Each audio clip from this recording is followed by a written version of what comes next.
Guys, it's JH Boxing Fan back with another one. My second video in 2 days. You know, I'm obviously new to this. I'm keen, and obviously I'm away for a few days beyond today, so I thought I'd use the opportunity before I go away and try and get another video out. I've got to say that really pleased with some of the reaction to my first video. It was not necessarily expected, but I had some nice comments and some good reactions, so I was really pleased to see that me chatting the stuff about boxing has been well received. I'm hoping, as well as chat and reaction, to try and get some interviews going somehow. I've put some feelers out there and potentially got some news to follow, so watch this space on that. But for now, I wanted to crack on and get stuck into a bit of crossover boxing that we've got coming in the next month of October. We've got some interesting crossover fights. The big one, Fury versus Ngannou. I mean, you know, looking at Ngannou, he looks like a monster, doesn't he? He's obviously a monster in the MMA discipline. Probably if he could go in and sort of rugby tackle Fury, get him down on the ground and get to work on him, he'd probably have every chance. But obviously it's going to be Queensberry rules, and he's just not going to have any chance against Fury, is he? I mean, I made that mistake previously when Mayweather fought McGregor. I got sold on this whole idea of maybe McGregor's got a chance if he can land, and I got sort of sold into all of that marketer's dream, and obviously he got schooled, so I wouldn't make that mistake again. I remember when I had a boxing lessons once with this guy who I looked at and thought, and fair play to him, he was like he'd done quite good things in the sport, and I looked at him and thought I could do some damage to this guy. You know, he didn't look sort of as big as me and what have you, and I thought I could do some damage to him. Couldn't get near him because, as we all know, it's all about footwork. It's not about what you look like, aesthetics, or how big your guns are. It's about your footwork, and Fury, I think, is probably his biggest asset is his footwork.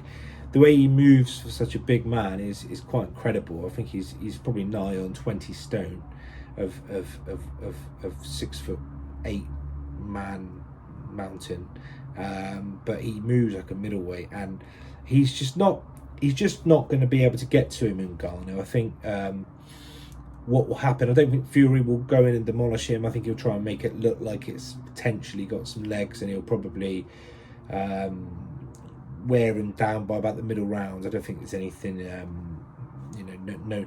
no shocks here to predict that probably by sort of the 6th round, I think he'll have worn Ngannou down. He's not a power puncher, but I think his footwork and his technique, and you sort of just wear him down and pepper him, dance around him, and probably get him out of there.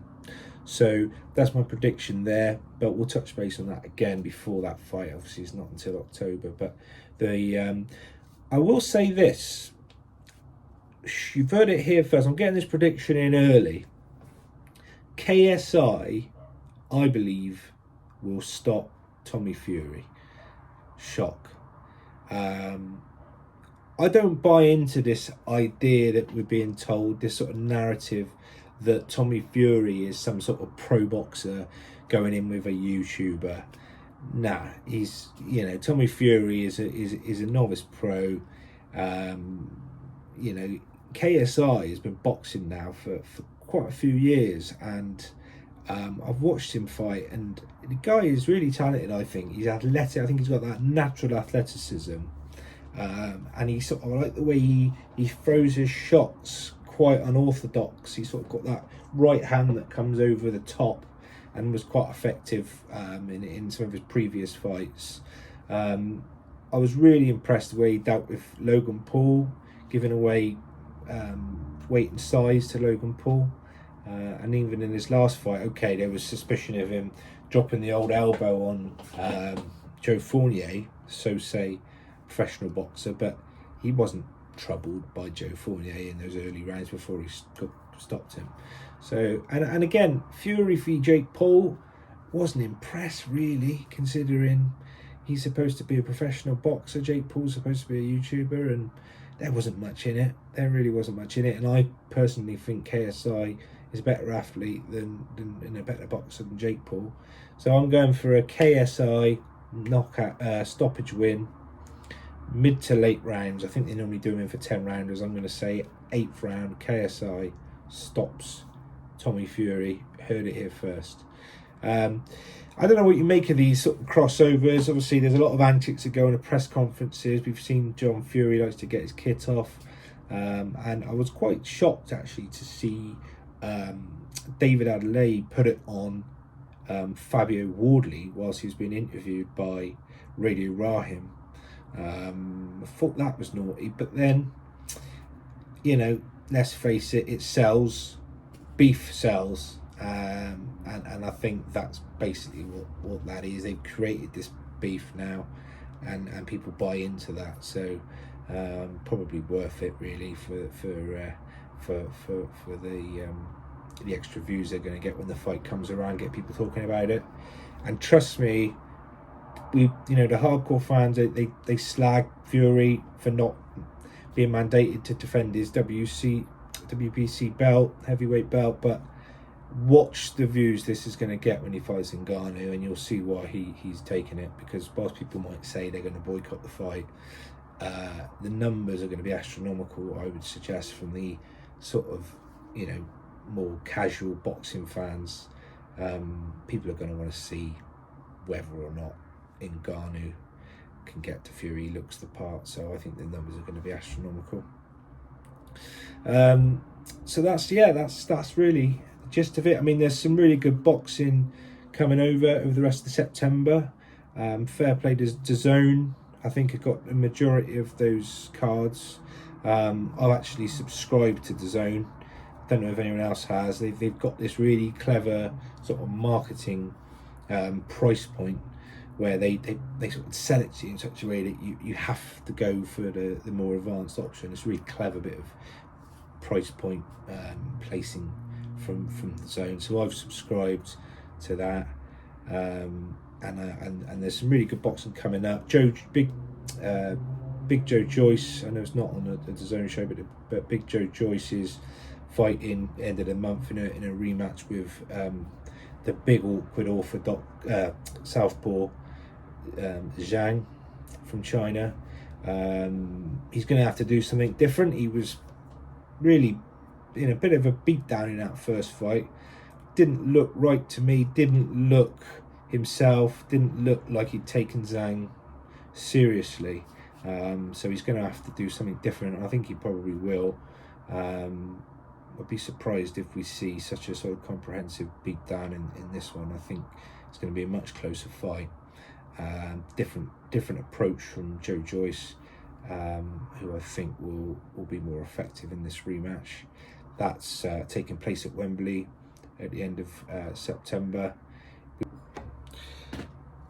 There's the Cruiserweight IBF World Title fight coming up at the end of the month at Wembley between Jordan Thompson and Joe Apatow, the Australian Ring Magazine belt holder. Quite a long amateur record. I think he was a bronze medalist at the Olympics, so he's obviously fancied, but I'm interested to see how Jordan Thompson from Manchester gets on there. And an American prospect at lightweight, Richardson Hitchens, who is fighting in America on a DAZN card. Be watching that with interest and see how he does. And of course, the small matter at the end of the month, Canelo Alvarez versus Jamel Charlo, the light middleweight undisputed champion, going in up to middleweight to fight Canelo for all the silverware. Anytime Canelo goes in with all the belts on the line, and it's always makes for good viewing. So my sort of thoughts is that I think he's probably going to be too big for Charlo. That's obviously the obvious, but I'd like to sort of watch a bit more of Charlo's work before that fight. We'll pick up on that again before it happens, and sort of see. I mean, he's obviously got the talent, but I just probably think Canelo's got the size and experience to probably get the win. That's my sort of initial thoughts. But so lots of boxing to come, lots of good stuff to catch up on. Keep watching, keep subscribing, keep liking. I'm grateful for everyone for watching, and we'll see you soon. Cheers.